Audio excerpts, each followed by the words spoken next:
Xəzər dənizinin sahilində yerləşən milli parkları müəyyən edin. Bildiyimiz kimi Azərbaycanda bir çox milli park və qoruqlar var.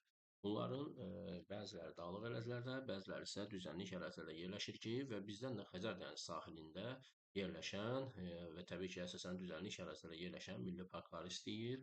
Demək ki, biz bəndlərimizə bir-bir verilən milli parklara nəzər salaq. Altı ağac bildiyimiz kimi Böyük Qafqaz tərəfdə və Xızı Siyəzən ərazisində əsasən dağlıq ərazidə yerləşən bir milli parkdır və biz Xəzərin sahilində bunu görməyəcəyik. Ona görə bir olan bəndlər yanlış bəndlərimiz olacaq. 2. Şirvan Milli Parkı. Bəli, Şirvan Milli Parkı cənub-şərqi Şirvan düzündə və bir tərəfdə Xəzər sahilində yerləşən bir milli parkdır. Bu bənd bizim üçün doğru bənd olacaq.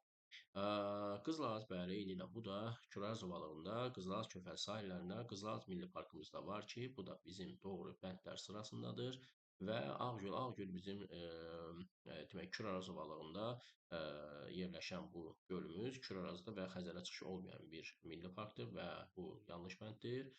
Abşeron Milli Parkı, bəli, eynilə Abşeron Milli Parkı da Abşeron yarımadasında və Xəzərin sahilində yerləşəcək. Yekən Milli Parkı isə Xəzər sahilində deyil, müəyyən qədər Lənkəran ovağı və əsasən Talış dağları ərazisini əhatə edir ki, və bu da Xəzərin sahilində deyil. Demək doğru bəndimiz burada bizim 2, 3, 5 bəndi olacaq.